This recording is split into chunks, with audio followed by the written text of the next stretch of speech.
ರಕ್ತಕ್ಕೆ ರಕ್ತವೇ ಬೇಕು ಎಂದವನ ಹೆಡೆಮುರಿ ಕಟ್ಟಿದ ಎಸ್ಎಎಫ್ ಕಾರ್ಕಳದ ಇರುವತ್ತೂರು ಗ್ರಾಮದ ಆಶಿಕ್ ಎಸ್ ಕೋಟ್ಯಾನ್ ಬಂಧನ ಆಗಿದೆ.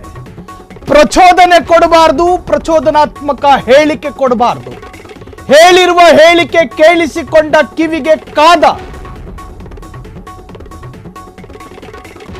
ಹೇಳಿದ ಹೇಳಿಕೆ ಕೇಳಿಸಿಕೊಂಡವನ ಕಿವಿಗೆ ಪ್ರಚೋದನೆಯನ್ನು ತುಂಬಬಾರದು.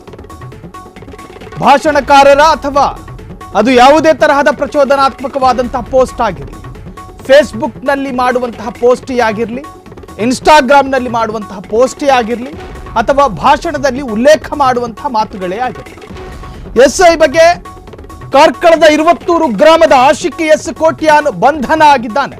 ನಮಗೆ ಯಾವುದೇ ರೀತಿಯ ಉತ್ತರಗಳು ಬೇಡ, ರಕ್ತಕ್ಕೆ ರಕ್ತವೇ ಬೇಕಂತ ಈತನಿಗೆ, ಜೀವಕ್ಕೆ ಜೀವನೇ ಬೇಕಂತೆ.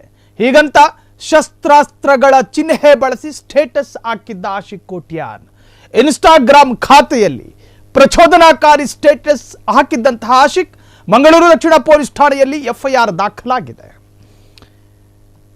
ಒಂದಷ್ಟು ಕಾಸು ಸಂಪಾದನೆ ಮಾಡಿ ಮುಖದಲ್ಲಿರೋ ಗಡ್ಡ ಬೋಳ್ಸಕ್ಕೆ ಕಾಸಿಲ್ಲ ಕೈಯಲ್ಲಿ, ಸೋಷಿಯಲ್ ಮೀಡಿಯಾದಲ್ಲಿ ಈ ತರಹದ ಪ್ರಚೋದನಾತ್ಮಕವಾದಂತಹ ಪೋಸ್ಟ್ ಹಾಕಿಕೊಳ್ತಾರೆ.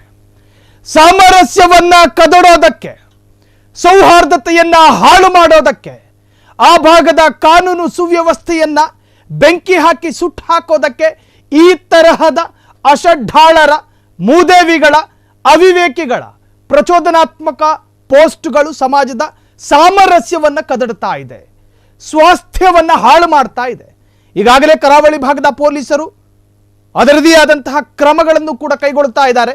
ಅದರ ಭಾಗವಾಗಿ ಶಸ್ತ್ರಾಸ್ತ್ರದ ಚಿಹ್ನೆ ಹಾಕ್ಕೊಂಡಿದ್ದಂತೆ, ಅದರ ಕೆಳಗೊಂದಷ್ಟು ಬರಹ, ಆ ಬರಹ ಸಮಾಜಕ್ಕೆ ಸಾಧಕನ ಬಾಧಕನ ಪೊಲೀಸರು ಈಗ ತೀರ್ಮಾನ ಮಾಡಿದ್ದಾರೆ. ಆತನ ವಿರುದ್ಧ ಕೇಸ್ ದಾಖಲಾಗಿತ್ತು, ಈಗ ಆತನನ್ನ ಬಂಧನ ಮಾಡಿದ್ದಾರೆ ಎನ್ನುವಂಥ ಮಾಹಿತಿ ಲಭ್ಯವಾಗ್ತಾ ಇದೆ. ರಕ್ತಕ್ಕೆ ರಕ್ತವೇ ಬೇಕಂತೆ, ಟೊಮಾಟೊ ಸಾಸ್ ಅನ್ಕಣ್ಣೋ ಏನೋ. ಕಾರ್ಕಳದ ಇರುವತ್ತೂರು ಗ್ರಾಮದ ಆಶಿಕ್ ಎಸ್ ಕೋಟ್ಯಾನ್ ಬಂಧನ ಆಗಿದ್ದಾನೆ.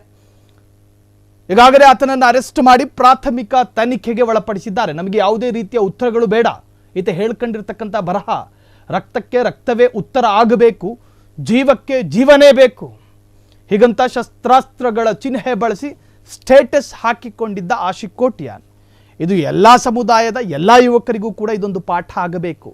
ನೀವೆಲ್ಲೋ ಅಜ್ಞಾತ ಸ್ಥಳದಲ್ಲಿ ಕೂತ್ಕೊಂಡು ಗೂಗಲ್ಗಳಿಂದ ಫೋಟೋಸ್ಗಳನ್ನು ಡೌನ್ಲೋಡ್ ಮಾಡ್ಕೊಂಡು ನನ್ನ ಮುಖ ಯಾರಿಗೂ ಕಾಣಿಸಿಕೊಳ್ಳೋದಿಲ್ಲ, ನಾನು ಬರೆದಿರೋ ಸಾಲುಗಳು ಮಾತ್ರ ನೋಡುವವರನ್ನು ರೊಚ್ಚಿಗೇಳಿಸುತ್ತೆ, ಏನೋ ವಿಕೃತವಾಗಿ ಹಿಂಸಾ ವಿನೋದವನ್ನು ಪಡೆಯೋಣ ಅಂಥೇಳಿ ಎಲ್ಲೋ ಮರೆಯಲ್ಲಿ ಕೂತ್ಕೊಂಡು ಬರೆದು ಪೋಸ್ಟ್ ಹಾಕಿದ್ರೆ ಯಾರಿಗೂ ಗೊತ್ತಾಗಲ್ಲ ಅನ್ಕೋಬೇಡಿ. ಸೈಬರ್ ಕ್ರೈಮ್ ಅಧಿಕಾರಿಗಳು ನಿಮ್ಮ ಮೇಲೆ ನಿಗಾ ಇಟ್ಕೊಂಡಿರ್ತಾರೆ. ನೀವು ಸದಾ ವೀಕ್ಷಣೆಯಲ್ಲಿದ್ದೀರಾ ಎನ್ನುವಂಥ ಪರಿಜ್ಞಾನದಲ್ಲಿರಬೇಕು, ಇಲ್ಲಾಂದರೆ ಕಂಬಿಯ ಹಿಂದೆ ಕಂಬಿ ಎಣಿಸ್. ಕ್ಷಣ ಕ್ಷಣದ ಸುದ್ದಿಗಳಿಗಾಗಿ ಫ್ರೀಡಂ ಟಿವಿ ಸಬ್ಸ್ಕ್ರೈಬ್ ಮಾಡಿ, ಲೈಕ್ ಮಾಡಿ ಹಾಗೂ ಫಾಲೋ ಮಾಡಿ. ಹೊಸ ಸುದ್ದಿಗಳ ನೋಟಿಫಿಕೇಶನ್ಗಾಗಿ ಬೆಲ್ ಐಕಾನ್ ಮೇಲೆ ಕ್ಲಿಕ್ ಮಾಡಿ.